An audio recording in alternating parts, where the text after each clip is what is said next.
Welcome everybody to another episode of Meet Me in Napa. Your host here, Jeremy Jackson.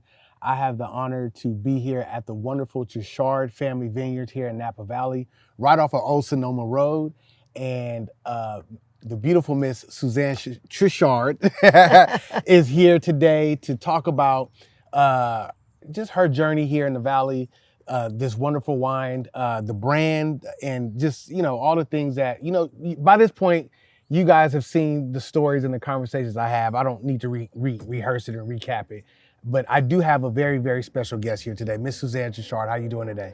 I'm great. I'm so honored to be on your podcast. I've been following since its inception. Yeah. Thank you. Yeah. And, I don't want to be this is going to be, I know we're on the cameras, but we see each other all the time, right? Yes, we do. Yes, we do. We bump into each other around town. I cut Anthony's hair. I cut your son's hair. Yes. And we've been talking about this for a long time, so I'm glad that we were able to make this happen. Absolutely. And the gods have shined on us today with the weather, because it's been a rainy week. Oh, it's every day. We've been checking in. Are we on? Yeah. Are we off? But the gods opened up the skies. We have a perfect, typical Napa day. Yeah. So any great conversation in Napa Valley starts off with good wine and a cheers. Before we do that, can you tell us what we're drinking here today? Yes. So this is one of my favorites in the Truchard lineup. It's about 1,000 cases produced. This is called Roussanne. It's kind of a medium-bodied white grape. It's traditionally grown in the Rhone Valley in the southeastern part of France. When my father-in-law, Dr. Truchard, got bored with the typical Napa varieties, Chardonnay, Pinot, Cabernet, etc., he experimented with a couple of acres of this, and it took off. So we always say we're not sold out, we're drunk out. I'm on allocation on the Roussanne. Well, cheers. Cheers. Yes, Salud. yeah. Very nice. It's really good. I'm really getting into my white wines more. When I first moved out here, it was, coarse cabs. Hardcore, yeah. Yeah, it was like heavy cabs. I'm drinking. And over the last year, I've really been getting into more the white varieties and varietals and different things. And so I'm really enjoying this wine journey that I'm on. Oh, it's wonderful. Yeah. I saw you have a new book in your library, the Wine Bible. Yes, the Wine Bible, Miss Karen McNeil. Yeah. That's a staple. There's so many others I can recommend. So I'm happy to provide that. So before we get into a little about you personally, tell us about the Truchard family, this vineyard here, this estate. How did it get established? And, from where we are today, what was the beginning story of that? It's actually a beautiful and rich history. It actually dates back to the late 1800s when Anthony's great-grandfather, my husband's great-grandfather, emigrated from France to Texas, of all places. Okay. And actually started a vineyard and winery there for a variety of reasons: climate, humidity. Prohibition was also starting up. That did not take off in Texas. Yeah. And so that was converted to a cattle ranch. My father-in-law, Dr. Truchard, grew up on that property. So the idea of grapes always kind of stayed in the back of his mind. And, he kind of, like any, young man or woman in a small town, wanted to kind of get out of Dodge. So he went to UT, he went to medical school. To pay off medical school and his student loans, et cetera, he joined the Army. So he was a physician in the Army. Mm-hmm. During this time, he also met Joanne, my amazing mother-in-law. And Joanne was pregnant with child number 4 with John Truchard, my brother-in-law. Okay. And they had orders to go to Korea. Mm-hmm. And Joanne was at the supermarket, this supermarket called Piggly Wiggly. We don't have them around here, but they're very common in the South. And so she was at Piggly Wiggly and slipped on a grape of all things and broke her knee. I don't know if you know this story. I don't know that. No, this is the first time I'm hearing it. So, in the old days, it was the 70s, full-length cast. Tony went back to his commanding officer and said, I cannot go to Korea right now. Is there any other assignment that you have? And they said, well, there's a base in California that needs a physician. Let's go ahead and send you there. Not a very desirable part of California, supposedly. It's kind of more desert, kind of where Burning Man is. Okay. And so he was stationed there. Mm-hmm. On weekends, he would go on drives. He had a Time magazine that was had an article about Napa Valley. He said, we should go drive through Napa Valley. He was coming back from the Presidio where he had, when it was still an Army base. Mm-hmm. And so he said, wow, we should buy land here. We should look into investing in a little property here, thinking it could be like a long-term farm investment and he'd go back to practicing medicine in Texas, et cetera. Well, as it turns out, he started looking at property up Valley, Rutherford, off of Rutherford Road, and it was very expensive at the time. I think 20,000 an acre. Of course, as you know, now it's like 300,000 plus an acre. And then he looked down here in Carneros, which, as you and your viewers probably know, Carneros means ram or sheep. None of this was planted. This was all pasture land, walnut orchards, apple orchards, etc. And before he bought, he actually talked to Robert Mondavi. He talked to Christian Brothers, and they said, Tony, don't buy land there. The soil is wrong. If you dig too deep, you actually hit bay water, because we're very close to the bay. We're in the southern part of Napa Valley. But the county and some environmental engineers said, no, you can do what they're doing in Israel right now, which is building these reservoirs, capturing rainwater, and using that to irrigate. That's one of the reservoirs you just saw earlier. Yeah, we just saw at the hill, while we were setting up. And so basically, Tony became one of the pioneers in this region. He planted grapes here when no one thought you could plant. Started with 20 acres in the 70s, and then throughout the 70s and 80s, an adjacent parcel would come up for sale, someone would move away, et cetera, until he built Truchard, what it is today, which is 412 acres, and then 280 are planted under vine. We make olive oil as well. We make honey.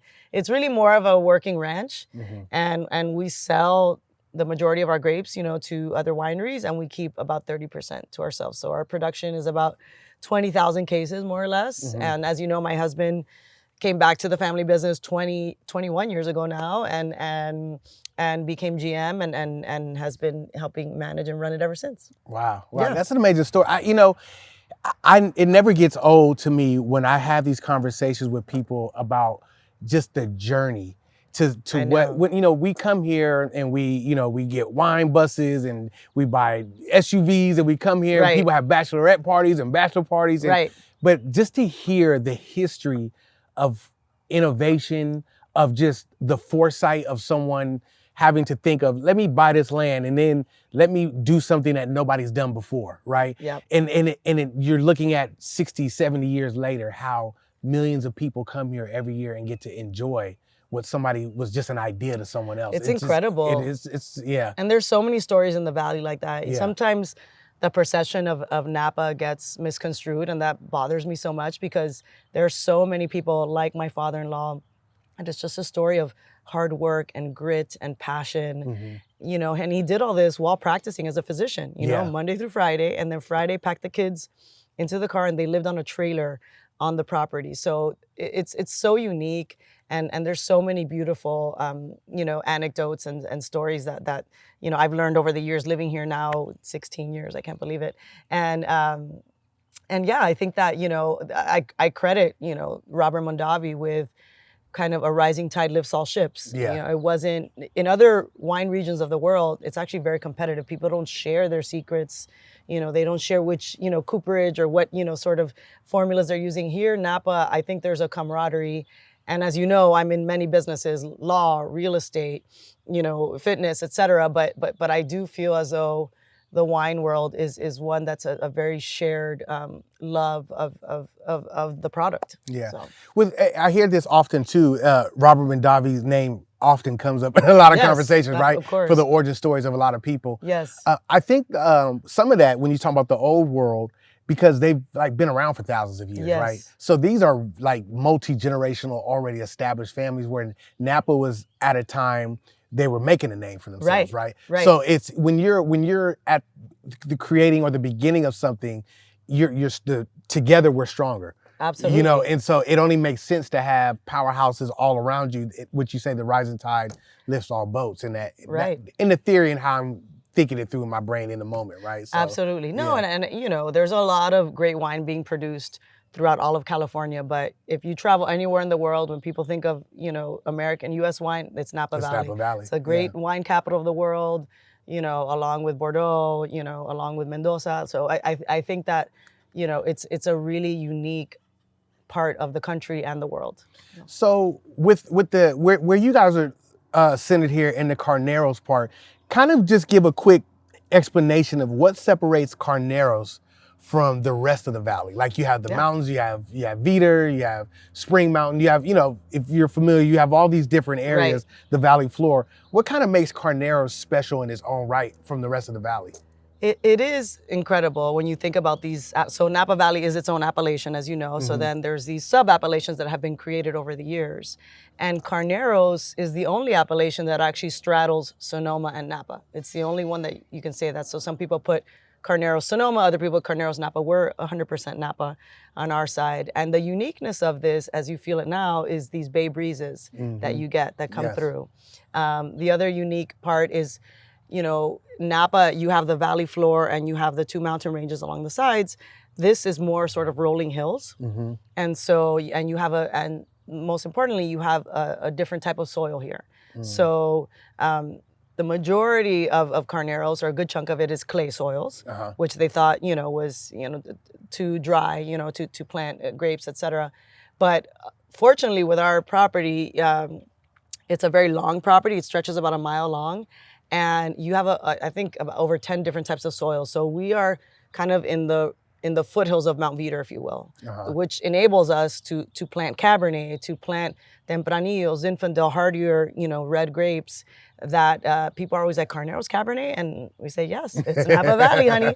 And so it's a really interesting property. And my father-in-law's thinking, the fact that he wanted it to be a contiguous ranch, I think is so cool, because he wanted to be able to go on his ATV, which he still does every day today. He just pulled up before we did the interview. 87, and he's still at it, which is amazing.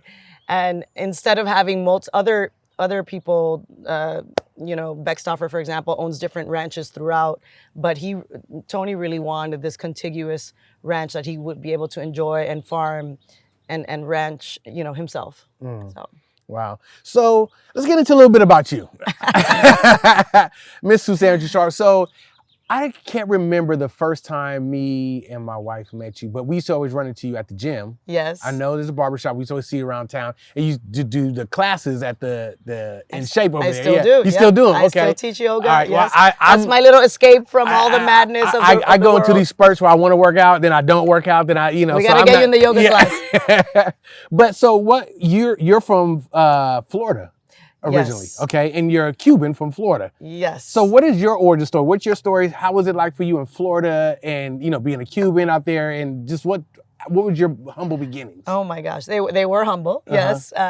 So I was born actually on the naval base in Puerto Rico to Cuban parents. My family left Cuba after the Cuban Revolution. We lost everything. We lost farms, homes, all that, and my family arrived with basically 2 suitcases in their hand and had to start over.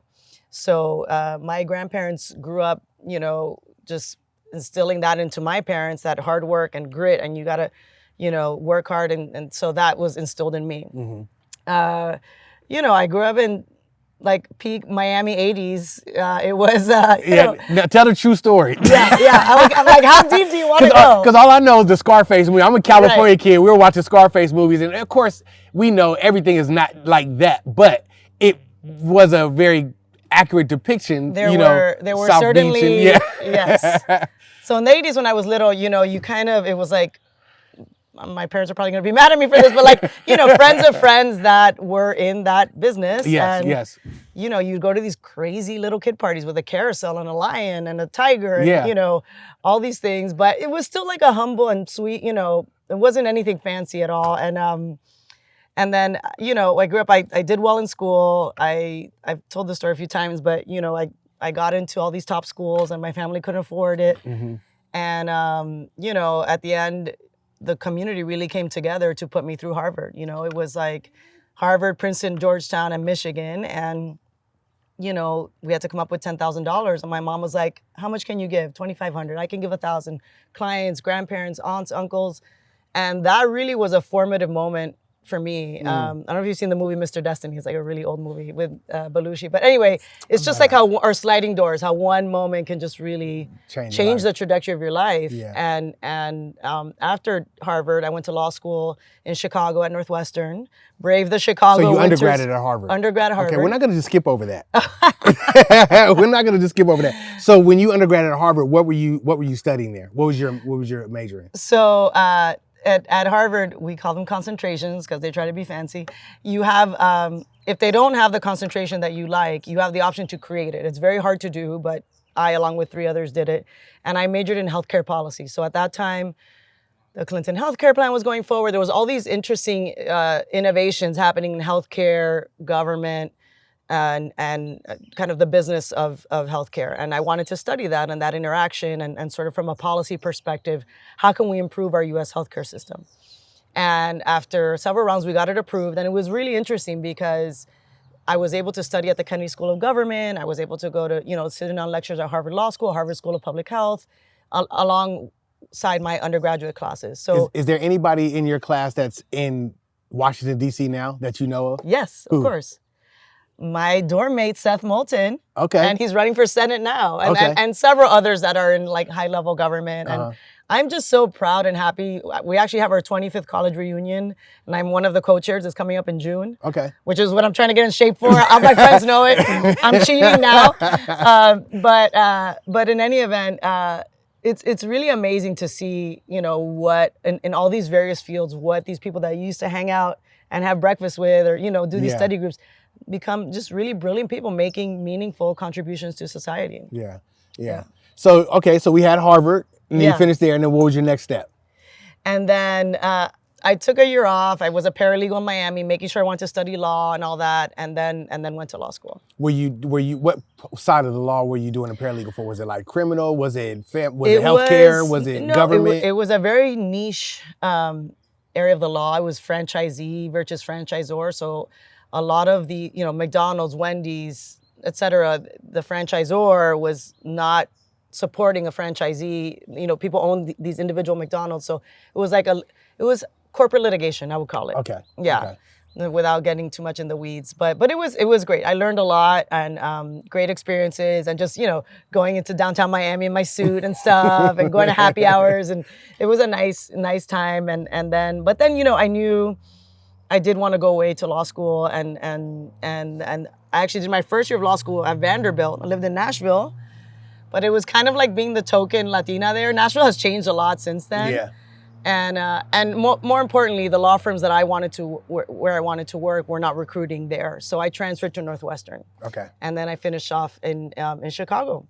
Okay. Which another great town. I loved it. I couldn't deal with the weather, but it was a fun 2 years there. And then went back to Miami and practiced land use and zoning law. So again, very niche, but basically everything that affects like local government, city, county, understanding proper uses of the land, licensing, permitting, etc.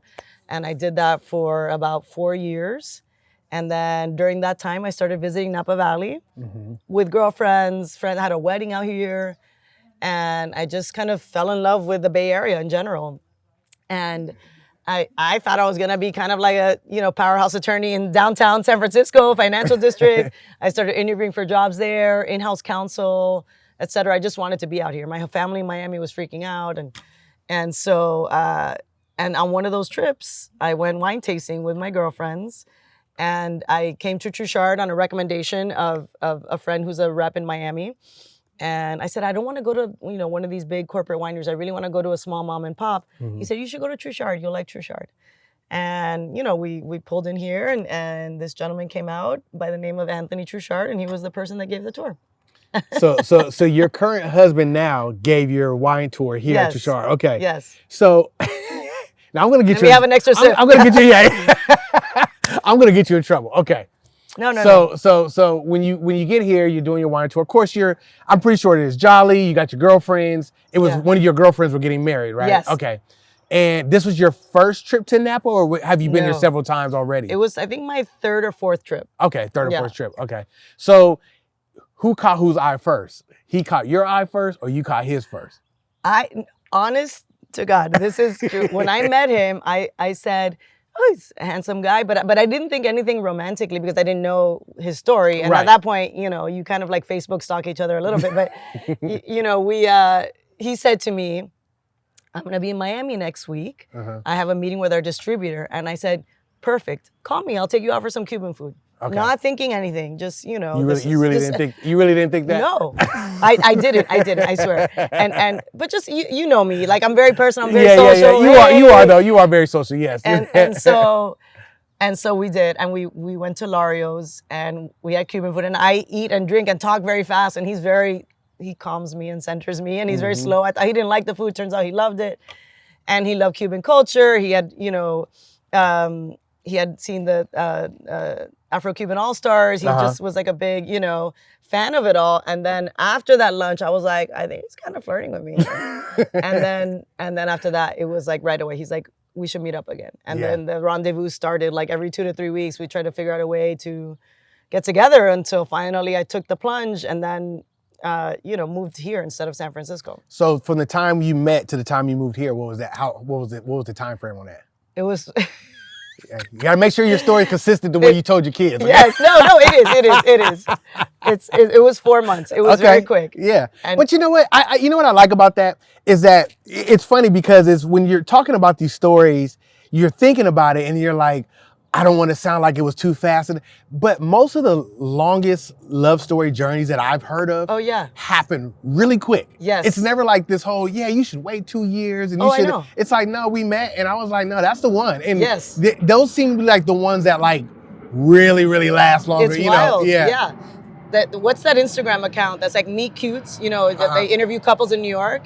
And it's the same thing. They're like, I saw her leaving my apartment, on the Upper West Side, and that's it. I'm marrying her. I was like, oh my gosh. That's the one. But there's so many like that, and it's a really, I love all these crazy stories. I'm romantic to the death. So let me ask you this. So in Miami, of course, we kind of like laughed about it because it was like, we know the drug scene and it was really big in the 80s and 90s. Yeah. But what was the wine world looking like at that time? So you're coming up, you're drinking. Obviously, you came to Napa because you liked wine.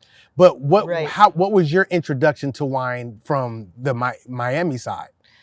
So as an adult, there when I joined my first law firm, Truchard Vineyards, I was part of a huge real estate transaction. This Shoma Homes was putting in this big condo development, and I was part of the team. Mm-hmm. So, in these larger deals, it's a team of usually a senior partner, junior partner, and I was a lowly associate at the time, and working, on the documents, making sure everything's in order. So when you close on a big deal, you usually have what's called a closing dinner, and this was at the Setai, one of my favorite hotels, beautiful, and I got invited to the closing dinner, and so it was the most beautiful banquet and the most incredible wines, like old Barolos, old Napa, Magnum, 3. I love big bottles, So it was just like, and I started, the crazy champagne flowing, and I was like, this is really cool. Like, this is amazing. This is delicious. Wow. And the pairings and the somm was great. And so I started a little tasting group, which is still my username to this day, Sip with Suzanne. Yeah.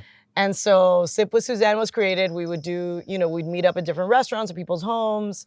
I would advise kind of informally, restaurateurs that I was friends with about, you should carry this wine, do this and that. And so was kind of my foray into wine. And it's been growing ever since. And I always say, I learn something new every day. My husband is extremely knowledgeable. We love to geek out about the wine stuff, and my kids are learning now too. So it's been kind of an endless journey, if you will, but I've loved every minute of it. Yeah, I often tell stories about how my introduction to wine from moving out here, I would say my deep dive introduction to wine, not just my intro. My intro and to you're wine like, what was your aha moment? But my aha moment was out here because when I used to drink it before, it was just randomly, bottles. Didn't know what I was drinking, wasn't really into it. But here, it wasn't so much of just the wine; it was the parties that surrounded it. Right. And the people. Experience, right? The experience, right? And so, because wine is such an experiential thing. It's not so much people say, well, I don't know too much about it. It's like, you don't have to know a lot about it. It doesn't matter, yeah. But oftentimes, if you're around good people and, good situations, then wine just tastes so much better, Absolutely. Right? I always say the 3 Gs, good food, good wine, good company. That's right. Yeah. That's right, the 3 Gs. I like that. I like that. So you moved out here. You met Anthony, took you off the market, didn't even give you time to explore Napa, right? I have the funniest story about that. I don't even know if he would want me to even say it. Tell it. So we're in the Home Depot parking lot. We're getting stuff for the house, whatever.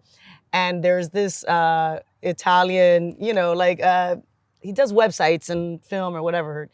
Nice guy, whatever. But, and he's a good looking guy. And I'm like, hey, how are you? And the guy's like, "Oh, how are you? Who's this?" And Anthony has put his arm around me and squeezed me so tight. I was like crushing in. I was like, "Who are you?" All of a sudden, I'm like, "Dude, Hey. why did you? What was that? Why did you hug me?" He's like, "Because you're mine." Let I was like, "Oh, let me tell you something. Let me tell you something. That might get labeled as toxic back today, but let me tell you, there's a time where No. you gotta let folks know what I it like is. that. I thought it was sweet, but he had never expressed it in that way. Yeah. So I was just like, oh, okay, I like this. I always tease with my wife, but she's like, "You don't act like you're jealous." I said, "Oh no, just don't put me in a position where I gotta be." Right, You know what I mean? right, right. Then I'll show you something. But Yeah. so you move out here and you're in law. Obviously, you're practicing Law. So law. I went in house here at a company called Truchard Vineyards. They own Quintessa. Okay. That you just Yeah. interviewed Did Rebecca? Yeah. That was my first job. I was like right hand to the president, like kind of chief of staff, managing distributor relationships, managing a bunch of stuff. Okay. And so, yeah, I did that for 2.5 years. And then I got my broker's license because as an attorney, you can just sit for the broker exam. You don't have to like take the whole course. Okay. And I was doing a deal for Junea, so I saw the closing statement. I saw the real estate agent got a good chunk of change, and the attorney just got billed hourly. I'm like, what is this what I gotta person do doing? with that? Huh? And so that's how it started. And then I started doing complex land and winery transactions with Napa Valley land brokers. It was great. It was very sophisticated level of real estate where it's not, and I do it all, if a friend, I have young, winemaker friends, people are, can you help me buy a house? Can you help me? Of course, I do it all. Yeah. But, in the larger deals, it's very interesting because you have to understand soils, you have to understand water rights, you have to understand boundary lines, all these, interesting things that actually having the legal foundation has been, just so crucial in the client trusting me in these deals. So. Yeah. With that being said, what are some of the things that you see with Napa Valley pertaining to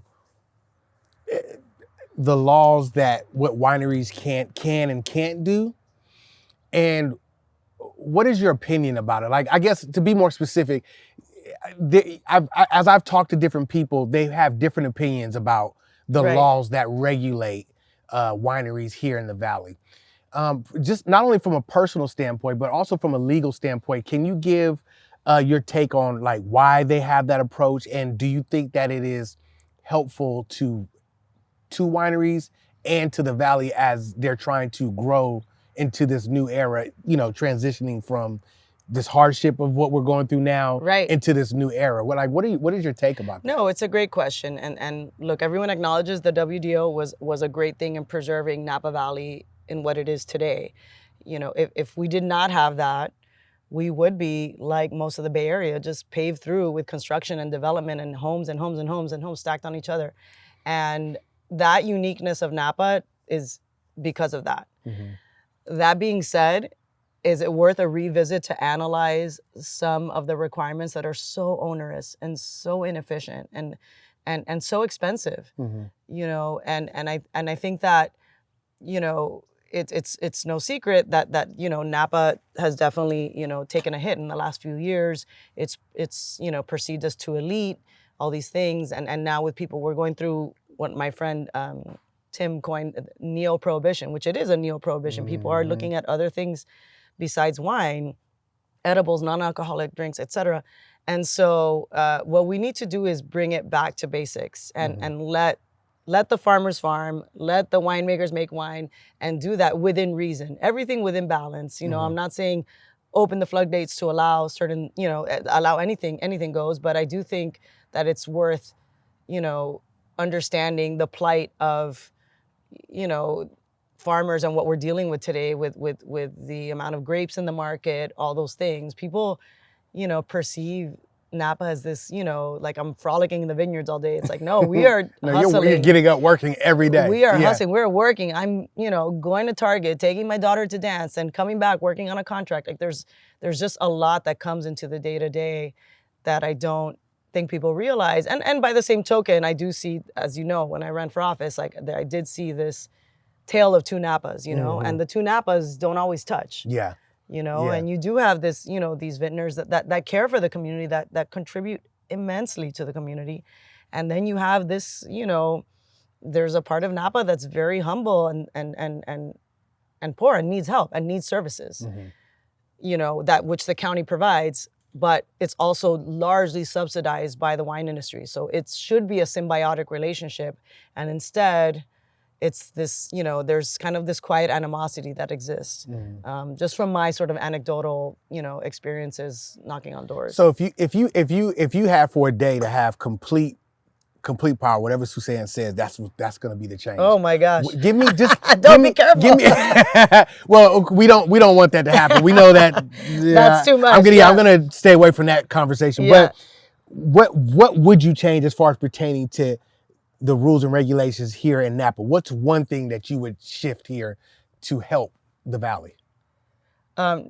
So number one, first and foremost, streamlining and dealing with the planning and zoning and building department, making that department more efficient. I think that they're overwhelmed. They do incredible work, but there's just a lot. And I think that there has to be a better way to get projects approved. Just working in different municipalities, in Miami, in Fort Lauderdale, San Francisco, other stuff. There's ways to create an efficient sort of ecosystem of projects, and that's kind of been stagnant, for some time.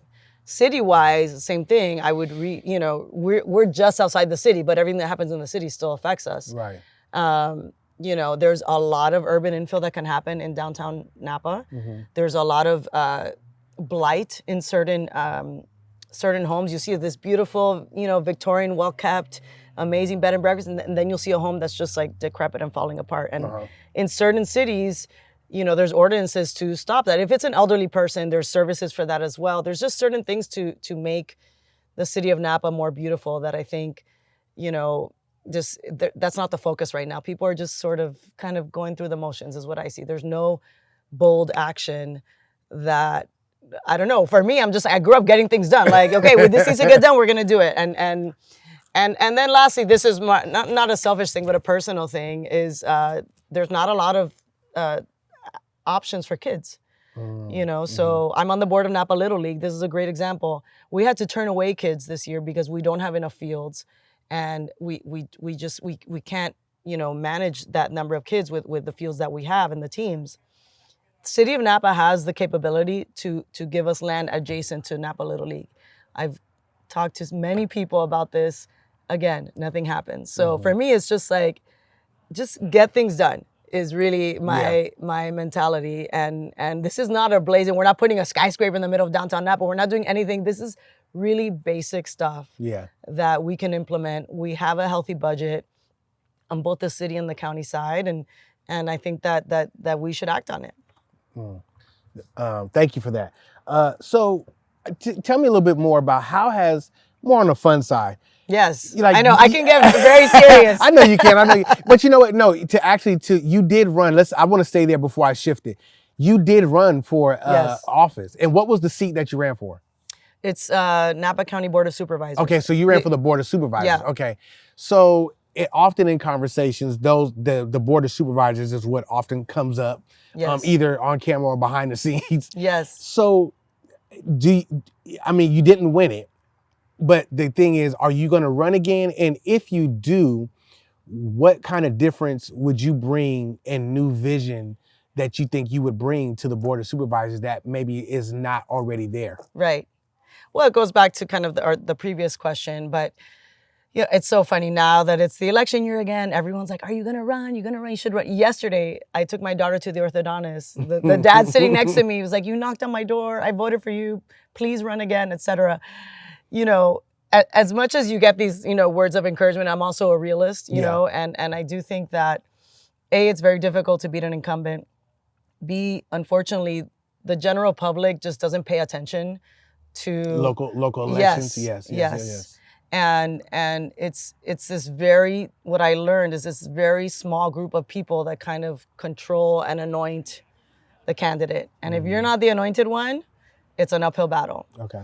And so there's several, unfortunately, like I went into it, wanting to make a difference, like Mhm. with a pure heart, wanting to get things done and not against anyone. It was for the seat, Right. because I know what I'm capable of. And so, obviously it was difficult. So for me, unless it's, a position that is really I'm passionate about, and that I can, I can put my best foot forward, it's tenuous. You never know, things can change. Yeah. But for now, I think it was also a lot on my kids, Yeah, it is. I mean, politics in general is just, It it's was just it a heavy was burden. it Whether was it's hard. national, local, it's Oh my gosh. it's just a heavy burden all the It, way it, around. it was a lot, and the attacks on my family, the attacks on me. I'm a tough cookie, but I just didn't anticipate those kind of attacks, like Cuban Barbie.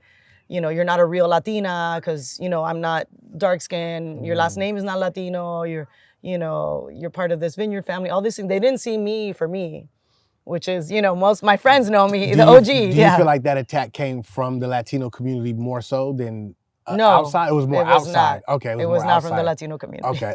On on the contrary, no, it was, people that claim to be, supporting the Latinos, which Yeah.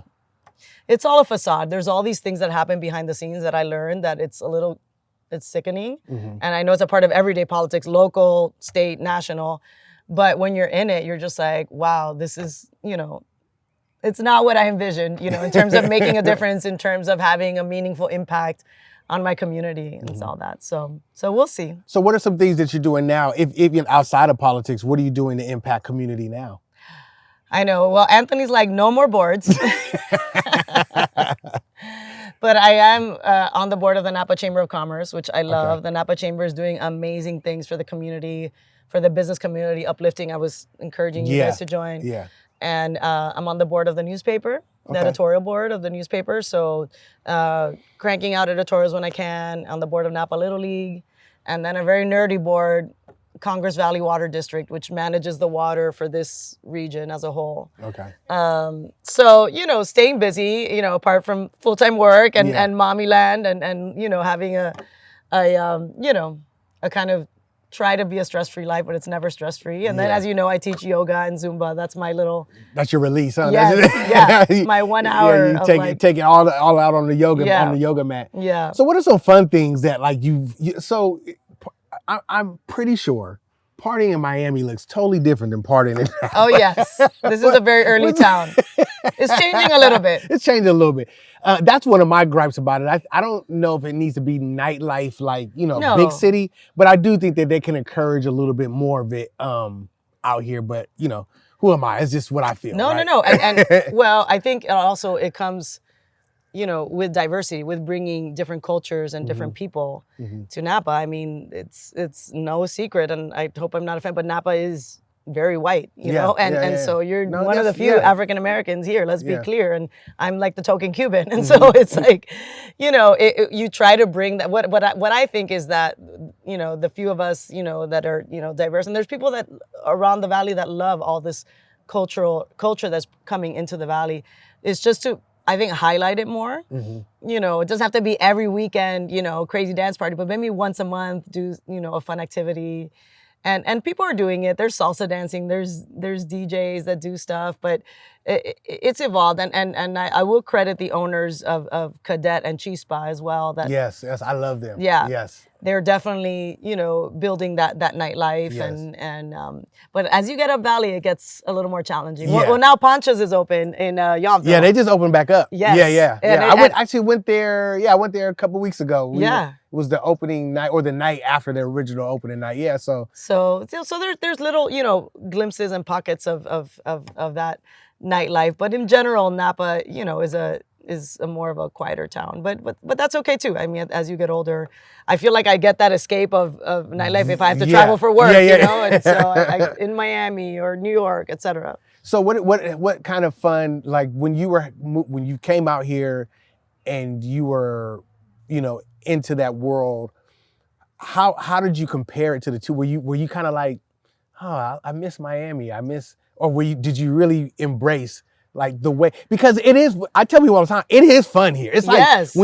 if you're like from here and you Right. like live here, Right. it's fun. You know, It's we so have much fun. we have a lot of fun. It just doesn't look the same, you know, that it might look in other like big metropolitan cities. But it's like we have a really good So time much here. fun. Yeah. Well, I do think what you have as well is a concentration of highly intellectual people, very bright people that want to have fun and that, you know, engage in a different way. So the dinner parties will go late, and, you know, the fun starts, you know, when you're cooking dinner together and you know, having cocktails, etc. So it's a different kind of fun. And for me, you know, I've done, we host, for example, we host a Cuban night at the Q. We've done belly dancing. You know, we've done so many fun things, but it's not like on a regular basis. Yeah. So we bring the fun. You and Yeah, I create the fun. Yeah, you got to bring the fun. Yeah, like, oh, fun just walked in the door. Yeah, exactly. And so yeah, and there is something for everyone here in the Valley. I will say that, you know, if you like horseback riding, there's, you know, there's a winery that focuses on equestrian stuff. If you know, want to do a hot air balloon ride, there's just so much richness and so just a variety of things that you can do here that it lends itself to fun. Yeah. Yeah. Back to like your father-in-law, right? So you had he's Anthony. Is he senior? Yes, and then my husband is the second. Is the second, right? And then my son is the third. Is your son is the third, right? So many Anthonys Yeah. in my life. And my brother-in-law, his name is John Anthony. Right. So I was going to ask you about John Yeah. Anthony, because prior to the conversation, you were telling me about the church. Yes. And so he has his own established like vineyard as well, correct? Yeah. Is that separate from the Truchard family, or It is is. Okay? Yeah, it is. They both, you know, both sons just kind of took different paths. Anthony is also an attorney like me, so he practiced law in New York for 2 years. He was a patent attorney working for Chanel. Okay. And then my mother-in-law that you just met, she actually had colon cancer, and she got sick. And in the wine world, if you're not out there traveling, you know, selling wine with your face in front of the buyers, your wine. So Truchard, this was in 2005, kind of like got forgotten a little bit on the shelves, few vintage. So Anthony came back, reinvigorated the brand, etc. And so he came back to the OG winery, whereas